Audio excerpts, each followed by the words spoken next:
मनीष सिसोदिया को supreme court से मिली जमानत, अखिलेश यादव ने कर दी बड़ी भविष्यवाणी। आम आदमी पार्टी के नेता और दिल्ली के पूर्व डिप्टी सीएम मनीष सिसोदिया को सुप्रीम कोर्ट ने ईडी और सीबीआई के केस में जमानत दे दी। सिसोदिया 17 महीनों के बाद जेल से बाहर आएंगे, जिस पर समाजवादी पार्टी के अध्यक्ष अखिलेश यादव की प्रतिक्रिया सामने आई है।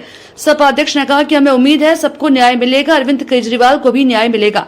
सपा अध्यक्ष अखिलेश यादव ने एक खास बातचीत में मनीष सिसोदिया को जमानत मिलने पर खुशी जताई और कहा कि कोर्ट से सबको न्याय मिलेगा। हमें उम्मीद है कि सबको न्याय मिलेगा और खासकर आप पार्टी के जितने नेता जेल में हैं, अरविंद केजरीवाल, उन्हें भी न्याय मिलेगा। सर, ये वक्फ बिल को लेकर बड़ा हंगामा। जब वक्फ बोर्ड, देखिए, वक्फ बोर्ड के जो बिल लेके आई है, सरकार सब पावर अपने पास रखना चाहती है और किसी के भी धर्म में बहुत ज्यादा हस्तक्षेप ठीक नहीं है। नीरज चोपड़ा सिल्वर जीता है क्या? नीरज चोपड़ा, मैं नीरज चोपड़ा को बधाई देता हूं और हमें उम्मीद थी कि शायद वो गोल्ड लेकर के आएंगे, लेकिन कंपटीशन दुनिया के बीच होता है, तो अगर वो सिल्वर लाए, हमें उम्मीद आने वाले समय में भारत के कुछ न कुछ खिलाड़ी ऊंचाई तक पहुंचेंगे। बहुत बधाई। विनीश फोगाट के मामले को हरीश साहब रखेंगे, उसकी मुझे कोई जानकारी नहीं अभी, लेकिन केस तो लड़ना ही चाहिए। केस तो लड़ना ही चाहिए, क्योंकि जो गोल्ड पा सकती थी बेटी, वो गोल्ड नहीं पाई। सर, आपने स्पीकर साहब को कल, सर, स्पीकर के अधिकारों को क्या कर्टेल किया जा रहा है, जो मुद्दा आपने कल उठाया? ये जिम्मेदारी चौथे खंबे की भी है, ये जिम्मेदारी हमारे पत्रकार साथियों की भी है।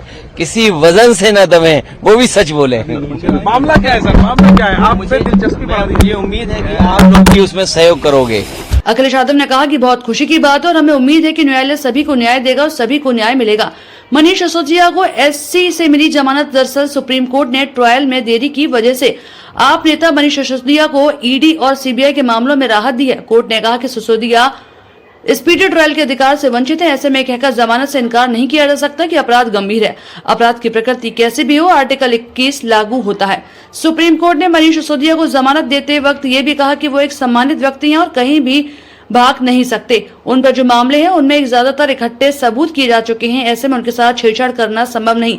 हालांकि उन्हें कोर्ट ने जमानत की 2 शर्तें लगाई हैं। पहली कि उन्हें अपना पासपोर्ट जमा कराना होगा, दूसरे कि सिसोदिया को हर सोमवार को गुरुवार को थाने में हाजिरी भी देनी होगी। बता दें कि दिल्ली के पूर्व डिप्टी सीएम शराब घोटाले के मामले में पिछले 17 महीनों से तिहाड़ जेल में बंद है। कोर्ट का ऑर्डर मिलने के बाद ही उनकी जेल से रिहाई की प्रक्रिया शुरू हो जाएगी। आम आदमी पार्टी ने इसे सच्चाई की जीत बताया और कहा कि हमारे नेता को जबरन जेल में रखा गया। तो 17 महीने दिल्ली के बच्चों के बर्बाद हुए। एक योग्य शिक्षा मंत्री के रूप में जो सेवाएं मनीष सिसोदिया दिल्ली के लोगों को दे सकते थे, उसका हिसाब कौन देगा? आज मैं प्रधानमंत्री जी से पूछना चाहता हूं, आपका मकसद, बीजेपी के लोगों का मकसद सिर्फ एक है, विपक्ष के नेताओं को पकड़ पकड़ के जेल में डालो। मनीष सिसोदिया के घर से 1 रुपए बरामद नहीं हुआ था, उनकी कोई प्रॉपर्टी नहीं मिली, कोई गहना नहीं मिला, कुछ नहीं मिला। आपने 17 महीने जेल में रखा और ईडी हमेशा तारीख पे तारीख लेती रही, समय मांगती रही, मामले को टरकाती रही। आज उन सब चीजों पे विराम लगा है और सिसोदिया जी बाहर आएंगे निकलकर। बहुत बड़ी खबर है हम सबके लिए। कोर्ट ने कहा कि आधिकारिक ड्यूटी भी अपनी कर पाएंगे अगर उन्हें, तो क्या उनके सरकार में शामिल किया जाएगा? आपको ऐसा अब उसके आने दीजिए, उसके बाद आगे का निर्णय लें। के लिए कितनी बड़ी राहत है? क्योंकि बहुत बड़ी राहत है, ये बहुत बड़ी राहत है आम आदमी पार्टी के एक एक कार्यकर्ता के लिए और सब कुछ बहुत आगे अच्छा होगा और जल्दी ही हमारे दोनों बाकी नेता भी बाहर आएंगे।